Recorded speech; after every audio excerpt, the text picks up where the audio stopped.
Hey guys, it's me and I need some help again, as usual.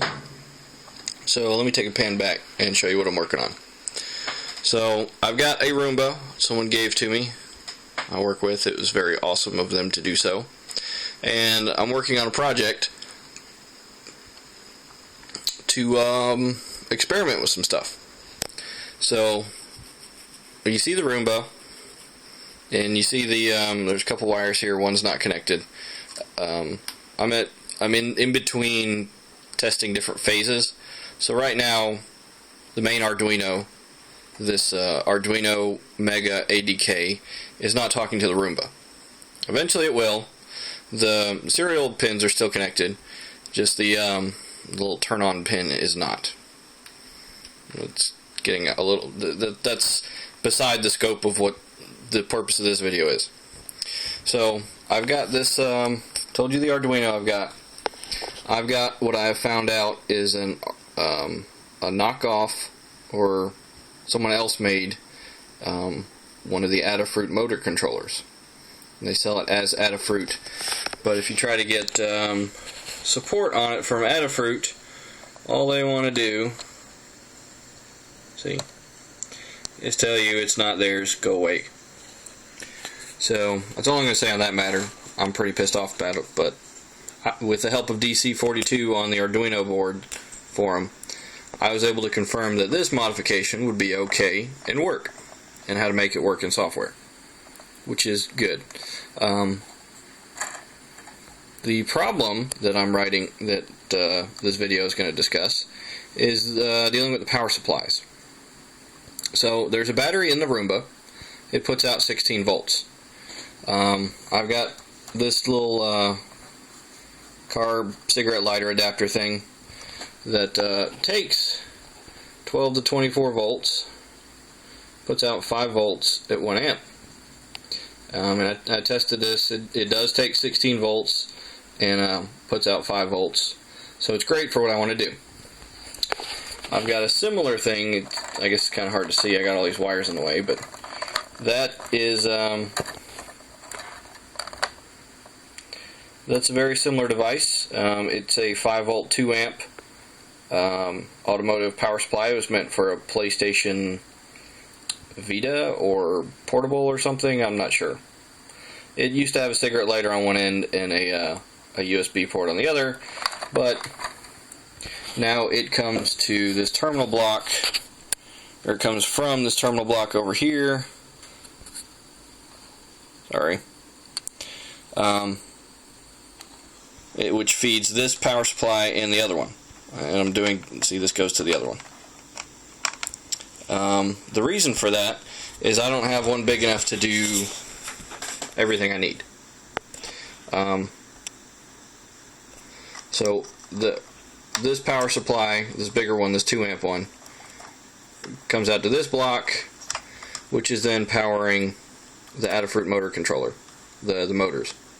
And the actual motors, well, maybe not the actual motors, but the motors that it's powering are the motors in this OWI 535 robot arm. The reason I bought this arm for this project was I saw that someone had already developed some code for it, which I'm all about piggybacking on somebody to save myself some work. So what he did was he wound up using this particular motor controller because it can control 4 DC motors. Probably, I haven't looked at the spec sheet on the motors, but it worked for him. Seems to be working for me. So hopefully I'm not exceeding any capacities at the moment.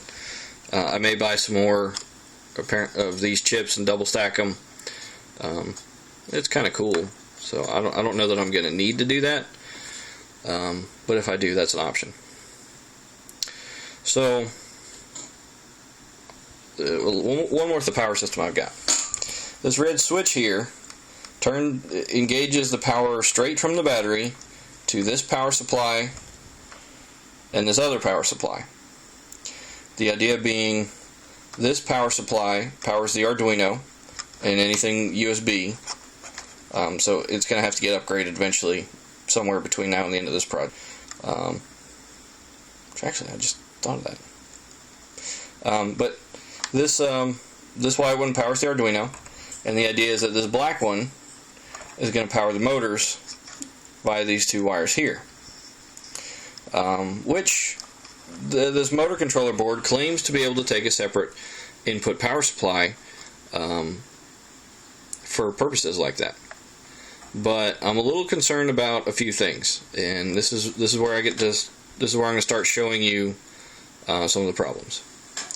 So, if I turn on the switch, so I engage power from the battery to here and here, watch what happens. So this, sorry, there's something in the way of the camera. That red LED turns on. Okay, I'll buy that. It might supposed to be able to do that. The actual Adafruit one, I don't think is supposed to, and it's certainly not supposed to have a red LED, which is another one of the indicators they use that it's a phony or a counterfeit. In other words, not supported. They being Adafruit. So, alright, well, that's understandable. Okay, so you notice I got a nice LED indicator here. One of the reasons why I picked this. I'm going to turn this off. And you notice that they slowly fade out. Okay, no big deal. Now, so this USB currently goes to my computer. So the LED turned on. Oh, snap! That LED turned on. See? Here, let me see if I can shade it. It is on. That's kind of weird. Now, let's see if I can. Sorry, it's my cell phone camera. That click and that LED getting brighter corresponded to the switch here. It's now in the up position. This LED is brighter, and this LED is brighter. Turn this off. That LED dimmed a little bit. Now this LED is dimmed a little bit. Unplug the USB cable. That LED and both LEDs turn off. So I'm thinking that plugging in the USB cable is not supposed to make this LED turn on. That's my newest concern. This jumper, soldering irons, you can't live with them, you can't live without them. This jumper, as soon as the camera stops, this jumper here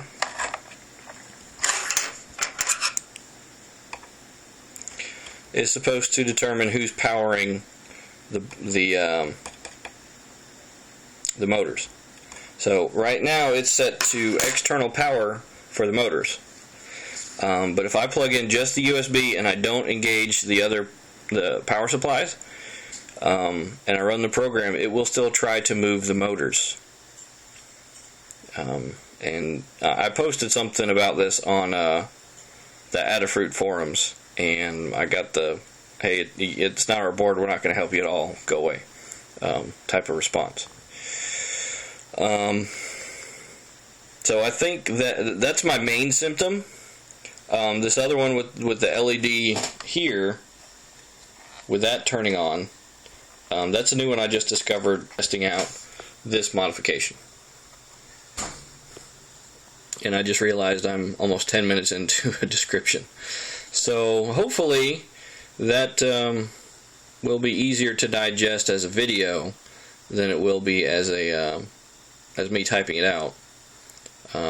I notice that sometimes I got something that's pictured in my head, and it's not till I go back and forth 6 times with somebody else that I realize it wasn't all that clear when I wrote it down. So my intent was to walk you through what I'm doing and explain what's going on so that maybe you can point me in the right direction. I do have some diodes around here, picked up at Micro Center somewhere. So I think putting in a couple diodes might be a good idea, but I don't consider myself especially proficient with electrical engineering or software development.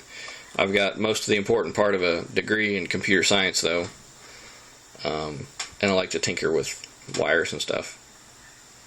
So if I don't immediately pick up on what you're saying, then that may be why. Alright, well, I'm going to stop it here and support any other questions or problems or anything via the written word.